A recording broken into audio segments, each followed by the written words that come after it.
روزانہ لنچ میں مختلف اور لذیذ کھانے کس کو اچھے نہیں لگتے، اور وہ بھی جب موسم اچھا ہو۔ یہاں پہ بہت زیادہ آپشنز ہوتے ہیں، میڈیٹرینین میں بھی حلال ہے، سم ٹائمز آپ کو ہاٹ ڈاگز بھی حلال مل جاتے ہیں، سو انڈین فوڈ حلال ہے۔ میرے فیوریٹ ہیں یہ میڈیٹرینین فوڈ، عرب فوڈ، کبھی دیسی بریانی بھی مل جاتی ہے تو مکس کر سکتے ہیں۔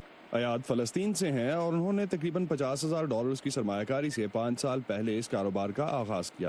اس وقت ان کے 3 فوڈ ٹرکس ہیں۔ وہ اور ان کی بیوی ان فوڈ ٹرکس پر حلال کھانے بیچتے ہیں، اور ان کے چند کھانوں میں آپ کو مشرق وسطیٰ کا فلیور بھی ملے گا۔ ریسٹورانٹ کی طرح اچھی لوکیشن یہاں بھی بہت ضروری ہے۔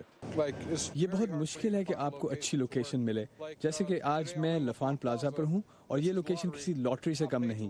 میں یہاں کام کرنے کے لیے فیس بھی ادا کرتا ہوں۔ ان کے پاس ہی گرنام سنگھ بریانی اور ٹکا بیچنے کے لیے کھڑے ہیں، جنہوں نے اپنا ریسٹورانٹ زیادہ منافع بخش نہ ہونے پر اپنی ساری توجہ اس فوڈ ٹرک پر دی اور اسے منافع بخش بنایا۔ ਅਸੀਂ ਟਰੱਕ ਚਲਾਉਣ ਵਾਸਤੇ ਘੱਟੋ ਘੱਟ 2 ਬੰਦੇ ਚਾਹੀਦੇ ਆ, ਤੇ ਉਹਦੇ ਵਿੱਚ ਘੱਟੋ ਘੱਟ ਜ਼ਿਆਦਾ ਤੋਂ ਜ਼ਿਆਦਾ ਅਸੀਂ ਪੈਸੇ ਜਿਹੜੇ ਸੇਵ ਕਰਦੇ ਹਾਂ $7,000-8,000।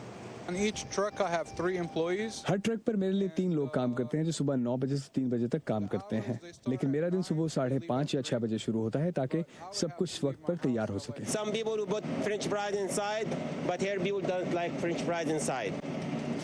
کھانے کا کاروبار جتنا آسان لگتا ہے اتنا ہے نہیں۔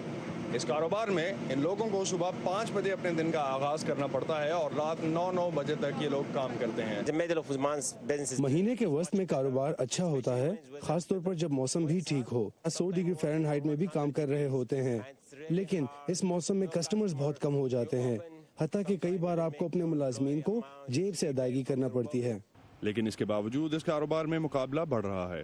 واشنگٹن ڈی سی میں فوڈ ٹرک ایسوسی ایشن کے مطابق 2016 میں صرف 300 ٹرک یہ کاروبار کرتے تھے، جن کی تعداد اب 2 گنا سے بھی زیادہ ہو چکی۔ I started there was 300 to 400 trucks. جب میں نے اس کاروبار کا آغاز کیا تو کوئی 300 ٹرک اس کاروبار میں تھے، لیکن اب اچھی لوکیشن کا ملنا بہت مشکل ہے۔